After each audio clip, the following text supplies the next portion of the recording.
2026નું વર્ષ દેશના કરોડો ગેસ ઉપભોક્તા માટે ખુશખબર લઈને આવ્યું છે।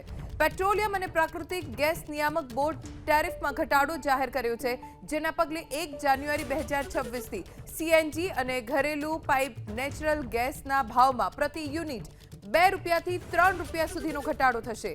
પીએનજીઆરબીના એક સભ્યએ કહ્યું કે નવા ટેરિફ માળખાથી પરિવહન ક્ષેત્રને અને ગૃહિણીઓના કિચન બજેટને સીધો લાભ મળશે। અગાઉ 2023માં લાગુ જૂની સિસ્ટમ હેઠળ ગેસના ભાવ 3 જુદા જુદા અંતર આધારિત ઝોન પર નિર્ભર હતા। 200 કિલોમીટર સુધી ₹42, 300 થી 1200 કિલોમીટર સુધી ₹80 અને 1200 થી વધુના અંતર માટે ₹107 ટેરિફ હતો। હવે ઘટાડીને 2 ઝોન કરી દેવાય। નવી વ્યવસ્થા હેઠળ ઝોન 1 માટે દરને તર્કસંગત બનાવતા ₹54 નક્કી કરાયા છે, જે અગાઉ ₹80 થી ₹107 હતા। આ સરળીકરણ સમગ્ર ભારતમાં સમાન રીતે લાગુ થશે।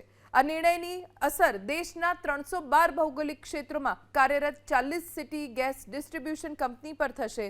સરકારે સાફ નિર્દેશ આપ્યા છે કે ઘટાડેલા દરનો પૂરો લાભ સીધો સામાન્ય ઉપભોક્તા સુધી પહોંચાડવામાં આવે। કંપનીઓ સીએનજી અને પીએનજીના ભાવમાં ઘટાડાનો લાભ જનતાને આપી રહી છે કે નહીં તેના પર નિયામક બોર્ડ પોતે નજર રાખશે। સીએનજી અને પીએનજીના ભાવ ઘટવાથી ખાનગી સીએનજી વાહનો અને સીએનજી ટેક્સી ચાલકો ઉપરાંત રસોઈ માટે પીએનજી ઉપયોગમાં લેતા પરિવારને ફાયદો થશે। પીએનજીઆરબી માત્ર રેગ્યુલેટરની નહીં પરંતુ ફેસિલિટેટરની ભૂમિકા પણ નિભાવી રહ્યું છે।